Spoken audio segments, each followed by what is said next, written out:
Take a look at this bitch. You saw her a lot. Every other scrub is playing fucking Peacekeeper because it's so easy to win with her. And they all think that it's thanks to their godlike skill in the game. Well, in this video we're about to prove them wrong, and we will expose the Peacekeepers. So Ubisoft designed PKs as a rogue type character with bleed mechanics, whereas bleed is used as a scapegoat that they were nerfing and nerfing forever, yet PKs are still OP as fuck. So maybe bleed wasn't the problem, huh? Nerfing bleed was basically pulling the wool over our eyes, since huge fucking numbers of people play as PKs, everyone loves the visual design of this class, even me, and nerfing it to shits would upset their consumer base, so they were saying, oh yeah, we nerfed the bleed, what else you want? But it's absolute bullshit. So PK's strength lies not in bleed. You can give her 1000 fucking % bleed damage, I don't care, I can counter guard break, but rather in her insane attack speed at almost zero stamina cost, and the best dash in the game that is also stamina free, by the way, which realistically it should be the most stamina consuming move. I mean, if this game would, you know, like pretend to be realistic, which it does, dashing, which incorporates your lower body movement and all, that should be a pretty stamina consuming move, although it's completely free. So in this video I will explain why PKs are absolutely broken, OP and disbalanced, and back it up with facts. Because to begin with, as in any technical issue, we need to gather the hard data, numbers that we will be observing. First number that we will need to begin exposing their sorry asses is the actual attack speed of the Peacekeeper.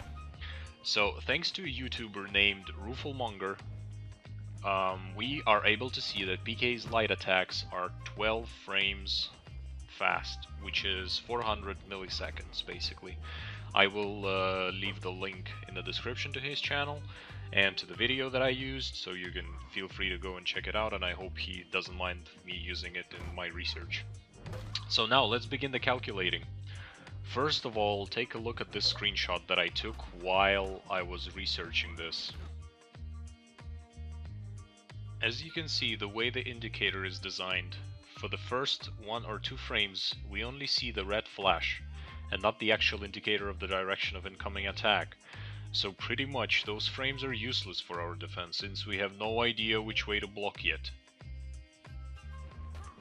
And like I said, 1 frame is roughly 33.33 milliseconds, and even though previously I mentioned that it's either 1 or 2 frames of this red flash, let's say it's just 1 frame, no problem. So 400 milliseconds versus this 1 fake frame, 33.33, equals 366.66, basically, milliseconds. That's the actual time that we have to react to Peacekeeper's attack.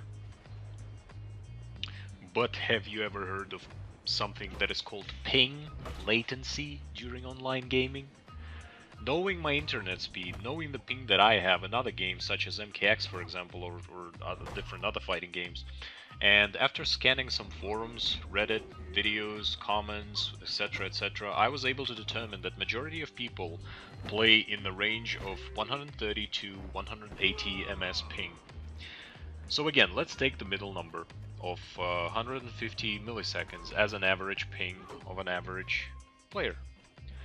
So again, let's do the calculations. 366.66 milliseconds that we have to react to Peacekeeper's attack during offline, minus 150 ms milliseconds of a ping. And it equals 216.66 milliseconds is the actual reaction window that we have during normal online match with any Peacekeeper player.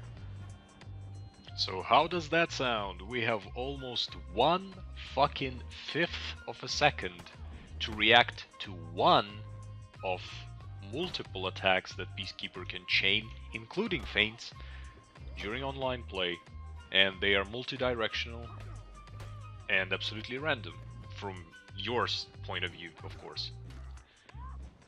For the final nail in the coffin, let's go to a website called humanbenchmark.com.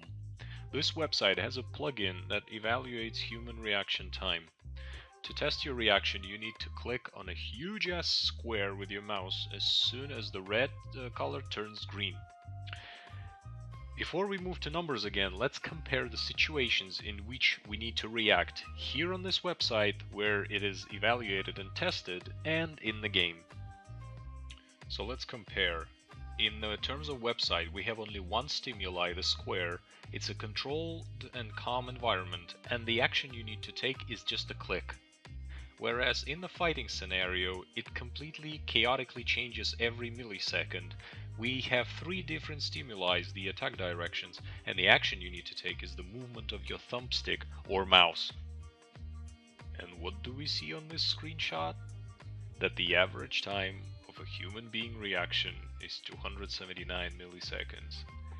And again, don't forget, that's the important part, 279 milliseconds of reaction time to one fucking stimuli in a controlled, expected, and calm environment. So we have determined that the actual reaction time to PK attack that we have during online play is 216 milliseconds. Yet a fucking average reaction time of a normal human being is 279 milliseconds. Add to that a complete randomness and chaos, since PKs can mix their attacks however the fuck they please, and also add 1 or 2 frames at least of the actual block changing animation speed. Good job, Ubisoft. And a lot of fighting games have even faster moves, like 3-frame crouching jabs for example, but they are not multidirectional. Some people also could say, but it's just like the typical vortex. Wrong. Because vortexes are highly limited by meter bar or stamina bar, whereas PK stamina consumption is ridiculously low. Also, pressure characters are usually designed in such way that they are punished heavily if they drop a combo or miss something, for example. PK can just spam the dash attack, the dash back for 0 stamina, and is completely safe. He can just dash away if he sees that something goes wrong. Dear Ubisoft, give these whining little suckers their bleed damage back, but adjust their attack speed to account for the fucking latency so that humans can actually block it. You know, it would kinda make sense in a competitive game. At the very least, I think that PKs should be banned from tournaments if Ubisoft refuses to fix them.